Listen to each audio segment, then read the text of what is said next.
Boa tarde, professora. Nesse vídeo vai estar eu, Eduardo, o Vitor Samuel e o Rodrigo Pereira apresentando nosso trabalho sobre mudança de coordenadas e sistemas de cores.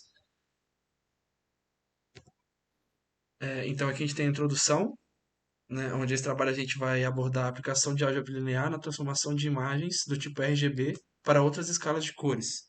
Essas escalas podem ser o gray, que é a escala de cinza, ou o preto e branco, que a gente conhece, o CMYK, que é o ciano, magenta, amarelo e preto, que a gente usa o K como representante do preto para não confundir com o blue em inglês, né, que a sigla vem do inglês, que é o padrão que a gente usa nas impressoras.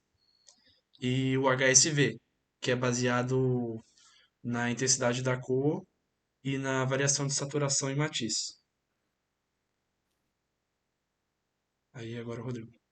Tá bom, então agora eu vou falar um pouco sobre a transformação de imagens RGB para escala cinza. Para começar, a gente tem que falar do início, né? E o início é justamente a questão do RGB.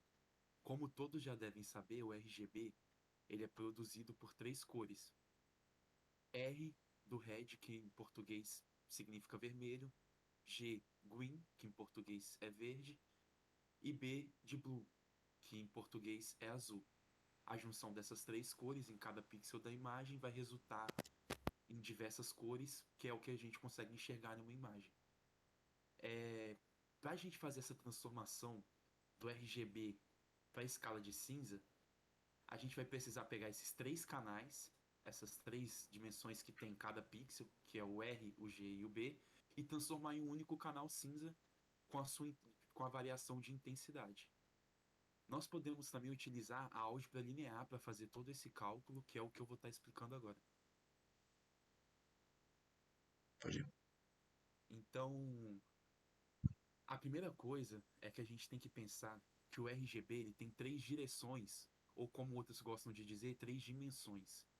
Quando a gente pensa nessa primeira matriz ali em cima, pensa uma imagem só em vermelho, ela vai ter tanto o plano X quanto o plano Y. Quando nós adicionamos as outras, como o G e o B, o green e o blue, a gente começa a ter uma terceira dimensão. A gente não tem mais a imagem como um plano, a gente tem a imagem com um certo, podemos dizer, um volume, pois cada pixel dela vai ter essa parte que é o volume, que é a mistura das cores e as suas intensidades, gerando assim uma cor resultante final, que pode ser tanto um puro vermelho, quando a intensidade de green, de blue for zero, tanto quanto uma cor que não seja vermelho, nem verde, nem azul, que seja uma cor resultante da mistura delas. A forma para transformar uma imagem RGB para um padrão green não, padrão cinza, de escala cinza, a gente vai precisar fazer uma média ponderada, que é a forma mais comum, a forma mais utilizada normalmente. Mas temos também a questão de que depende tudo do seu objetivo. Existem diversas formas, você pode ponderar cada uma das cores do RGB da forma que você quiser para ter o seu resultado. Você não necessariamente precisa dar os valores que está sendo passado na média ponderada. A média ponderada é só um estudo que estuda a importância de cada cor dentro do padrão de cinza, para que dê a intensidade e transforme uma imagem visualmente mais afetiva. Mas você pode utilizar outros pesos. Com a média ponderada, a gente vai ter o valor de 2,99 para o red e 2,587 para o green. 2 não, é 0,587 para o green, 0,114 para o azul, e dessa forma a gente vai fazer a aplicação.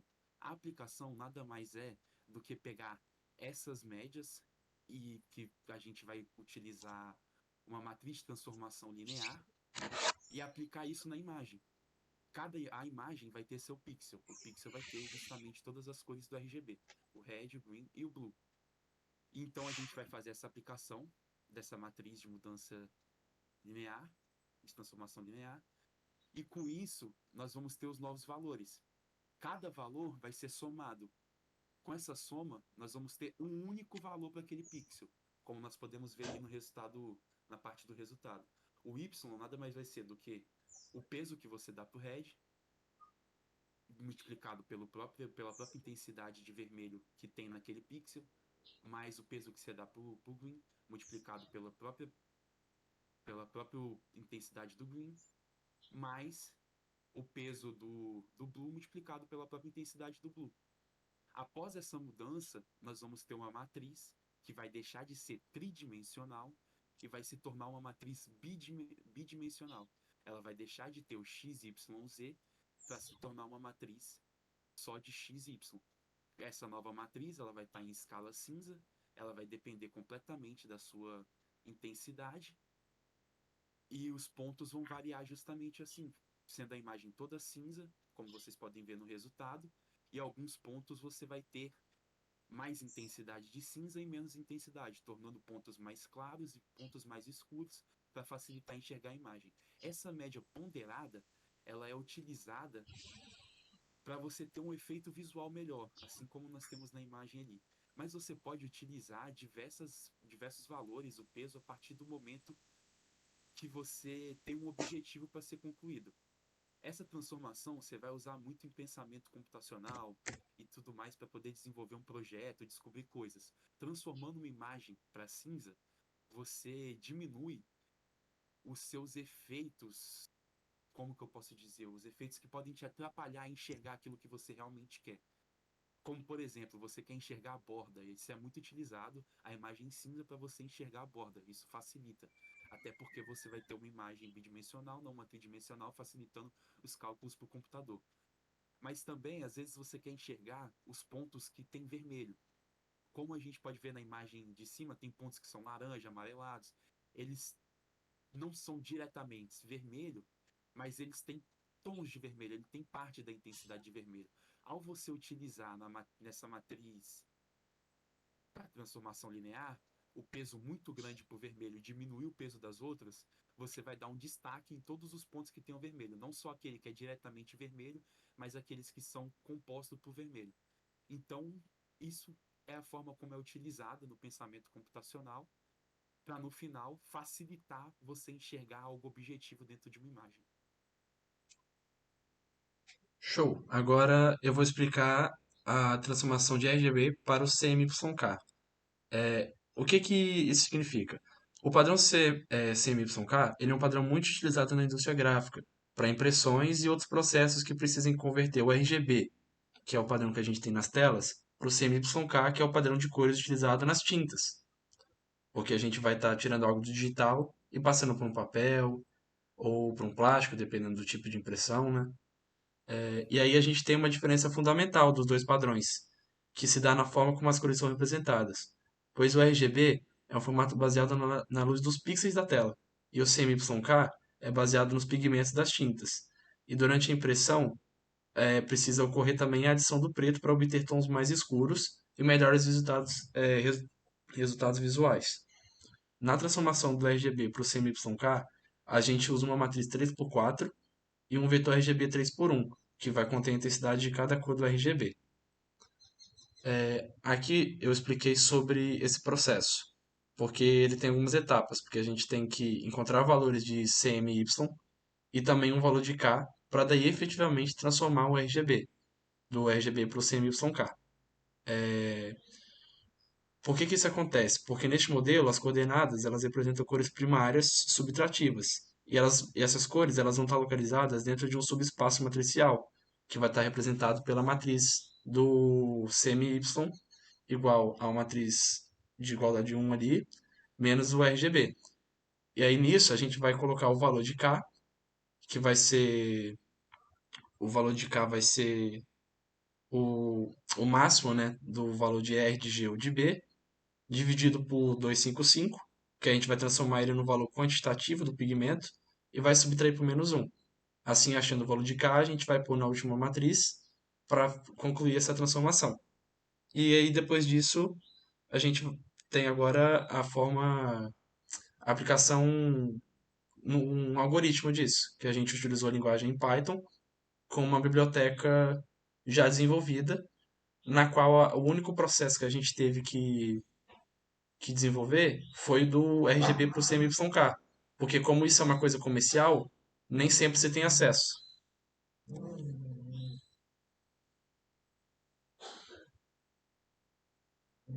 Boa tarde, me chamo Vitor, né, como o Eduardo já me apresentou. Agora eu vou falar sobre a transformação de imagem de RGB para a escala de HSV.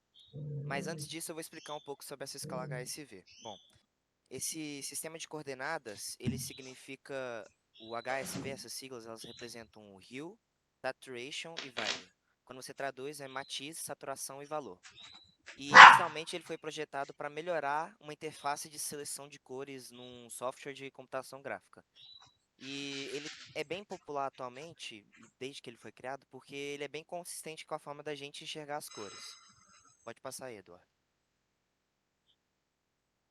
Bom, como funciona esse processo de transformação? Na hora que. Perdão. Na hora de a gente transformar, a gente leva em conta alguns critérios. O que acontece? No RGB, ele representa um sistema vermelho, verde e azul, como o Rodrigo já disse. E em que cada um deles ele possui uma variação de 0 a 255. E cada pixel de uma imagem, como o Rodrigo já falou, possui tipo um volume, seria, porque ele possui 3 pixels, então fica um vetor tridimensional. E como é que acontece? No HSV, o H, ele varia, como vocês podem ver pela imagem, ele varia de 0 a 360 graus, ele é diferente. E a saturação e o valor, elas variam sim, como vocês podem ver no gráfico, de 0 a 1. Bom, sendo assim, para chegar no valor, é somente você pegar esses valores do RGB, dividir por 255, que aí fica numa escala de 0 a 1. E o maior desses três valores do RGB vai definir a intensidade de todas as cores em geral. Pode passar aí, Eduardo. Bom, seguindo assim, a saturação ela já é um pouco diferente.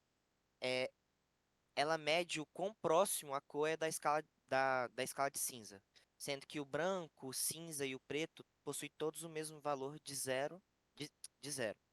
E nesse caso, quanto mais próximo de um que a saturação é, mais brilhante e pura a cor é. É, Bom, para chegar nessa saturação, na saturação, a fórmula é um pouco diferente. O que acontece? Você tem que pegar o RGB, que nem no valor, você divide por 255, só que você tem que pegar o valor mínimo. Depois disso, você monta essa fórmula que está aí.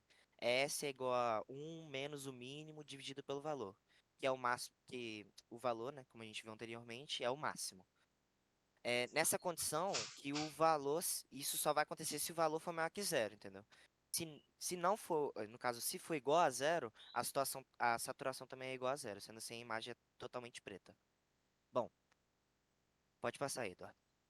A matiz já é um pouco mais complexo, porque ela representa somente duas cores dominantes de uma imagem. Então, tipo, uma das cores ela vai ser meio que ignorada. O que acontece? A fórmula dessa matiz ela vai variar também dependendo dessas cores dominantes. Sendo assim, a gente tem no primeiro caso, como vocês podem ver na fórmula, ó, se o maior valor da imagem for o vermelho e o verde for mais dominante que o azul, tem essa fórmula aí que tá.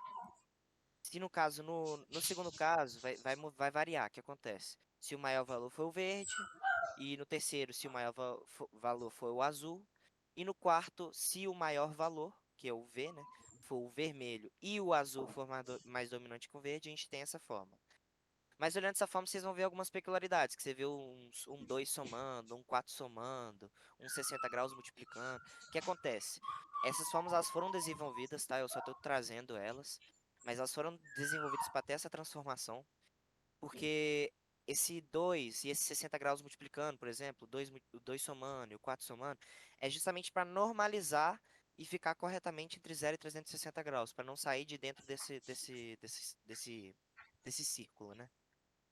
Bom, pode passar aí, Eduardo. No projeto, a gente fez uma aplicação prática com Python, utilizando duas bibliotecas, a OpenCV e a NumPy, justamente para fazer essas transformações de cores.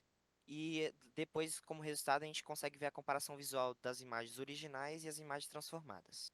Pode passar.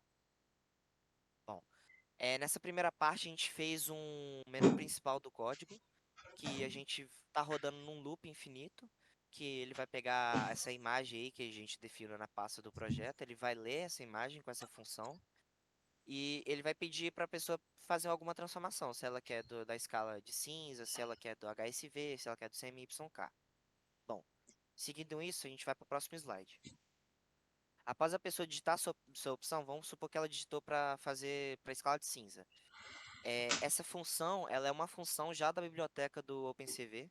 Ela é utilizada, como o Rodrigo disse, para inúmeras coisas em visão computacional, mas essa é uma das funções mais simples que ela possui. E o que que ele faz? Ele vai pegar a imagem original e ele vai converter a cor dela de color de RGB para gray. E aí a gente fez no nosso código para mostrar a imagem original, que vocês viram no slide anterior, e como é que fica essa imagem depois da transformação para a escala de cinza. Pode passar, Eduardo. Bom, agora a gente vai para a função CMYK. O que acontece? Ela não possuía, o OpenCV, nesse caso, ele não possuía uma função para fazer essa conversão direta, que nem a gente viu no Gray. Logo, então, a gente apresentou uma função simples, que ela vai receber a imagem, né, como parâmetro, e depois ele vai utilizar esse método image.astype np.float64. Ele vai converter essa imagem para um arranjo de pontos flutuantes que vão variar de 0 a 1. Beleza. E no caso ele divide essa escala por 255 justamente para ficar variando de 0 a 1, porque inicialmente era de 0 a 255. Bom, o K, como o Eduardo disse, mas agora trazendo para a área tecnológica, né, ele vai ser calculado como uma cor complementar de tom preto. O que acontece? Ele vai pegar o valor máximo desses três canais e ele vai subtrair um do valor máximo, que nem o Eduardo disse. Bom, já o C, ele é o componente ciano e ele é diferente. Ele é calculado subtraindo o canal blue, né, do canal azul, e o complementar de K, que é o 1 menos K. Esse resultado, então, ele é dividido pelo complementar para escalar corretamente esse C, né? Bom, o M é o magenta, ele é calculado bem parecido como o ciano, só que agora vai subtrair do canal green, né, do canal verde, e ele também, assim como o ciano, ele divide pelo complementar de K. E o Y é o componente amarelo, e ele é calculado subtraindo do canal vermelho, do red, do RGB, e ele divide também pelo complementar de K, assim como nos outros. Bom, após isso, a gente fez uma função para juntar. O que que acontece nessa função? Os componentes CMYK, eles são meio que estacados juntos, usando um método de NumPy que é np.dstack. E ele cria uma imagem. Essa imagem, então, ela é multiplicada por 255 para escalar de volta esses valores, ficando num espaço de 0 a 255. E ao final de tudo, esses dados são convertidos para UINT8, que para ter um propósito final de visualização. Pode passar, Eduardo. Após isso, a gente fez a função do HSV, que ela já, que nem o Gray, ela já possui uma função na biblioteca OpenCV, que já faz isso. Ele pega uma imagem original e ele transforma para HSV, e ele mostra essa imagem original e a transformada já para HSV. E é isso. Então, o que que a gente pôde concluir sobre o nosso trabalho? A gente aprendeu diversas formas de trabalhar com imagens e com cores, né? Coisas assim que estão no nosso cotidiano, mas que a gente não imagina como que isso acontece, né? A gente conheceu sistemas de cores que a gente normalmente não vê, como o HSV, que não é um padrão comum, apesar de muito trabalhado em outros lugares. E a gente também pôde conhecer o que que a álgebra linear tem em relação com a mudança de cores. E, além disso, a gente pôde aprender sobre a biblioteca de Python, que tem a capacidade de fazer essas transformações com muita facilidade, apesar que a gente teve que desenvolver o CMYK, mas isso aí foi o de menos. Não foi tão difícil, a gente encontrou explicações sobre como que fazia isso de forma algébrica e foi super tranquilo de implementar isso no código. Então, foi isso o nosso trabalho. Algo a acrescentar, meninos? Não, tranquilo, pode finalizar aí. Muito obrigado a todos aí. Valeu pela A atenção. professora, né? Um bom, Um bom descanso aí, professor. um bom Merecido. descanso, né? Obrigado, professor. Até o próximo período. Tamo junto.